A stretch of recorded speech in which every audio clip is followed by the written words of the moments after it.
Hello, my name is John, and today we'll be reading Actually 2018 Was a Pretty Good Year by Victor Davis Hanson, Washington Times, January 2nd, 2019.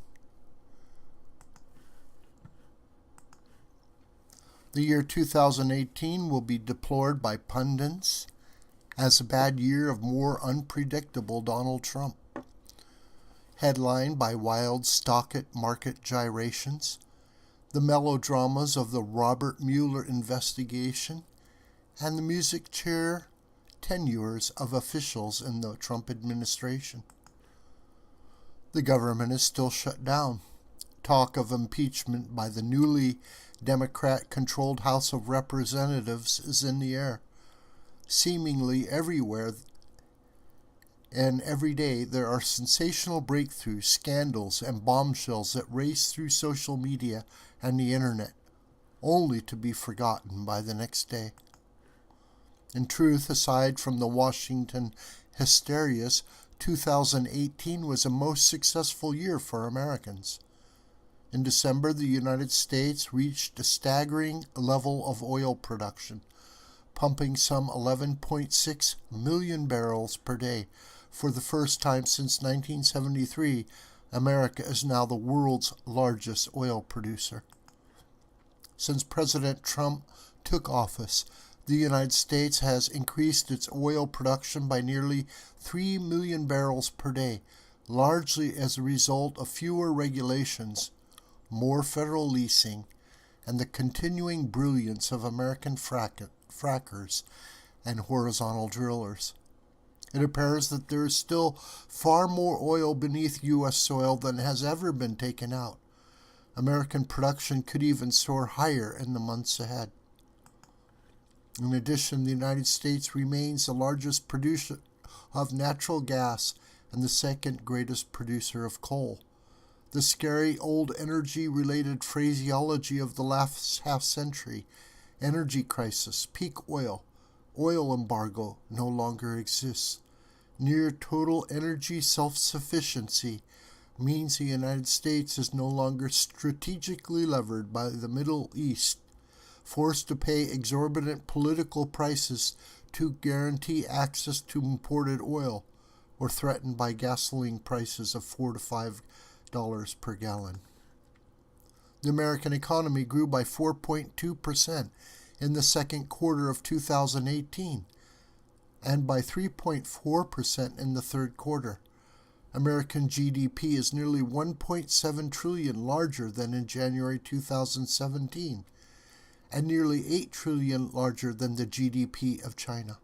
For all the talk of the Chinese juggernaut, 3 Chinese workers produce about 60% of the goods and service produced by 1 American worker.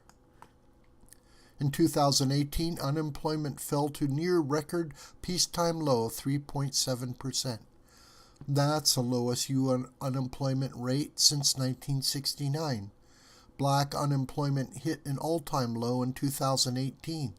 For the first time in memory, employers are seeking out entry-level workers rather than vice versa. The poverty rate is also near a historic low, and household income increased. There are about 8 million fewer Americans living below the poverty line than there were 8 years ago. Since January of 2017, more than 3 million Americans have gone off so-called food stamps. Abroad, lots of bad things that were supposed to happen simply did not. After withdrawing from the Paris Climate Accord, the United States exceeded the annual percentage of carbon reductions of most countries that are part of that agreement. North Korea and the United States did not go to war. Instead, North Korea has stopped its provocative nuclear testing and its launching of ballistic missiles over the territory of its neighbors. Despite all the Trump bluster, NATO and NAFTA did not quite implode. Rather, allies and partners agreed to renegotiate past commitments and agreements on terms more favorable to the United States. The United States, and increasingly most of the world, is at last addressing the systematic commercial cheating, technological appropriation, overt espionage, intellectual property theft, cyber intrusions, and mercantilism of the Chinese government. The Middle East is still chaotic, but it is a mess that is now far less important in the United States for a variety of reasons.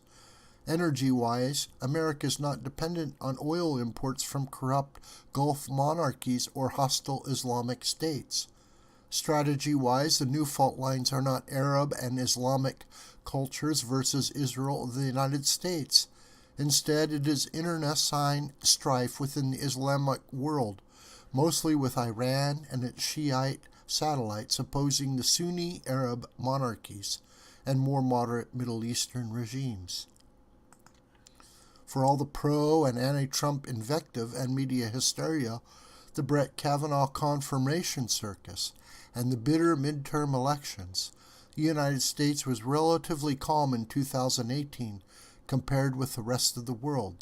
There was none of the mass rioting, demonstrations, and street violence that occurred recently in France, and none of the existential and unsolvable divides over globalization and Brexit that we saw in Europe.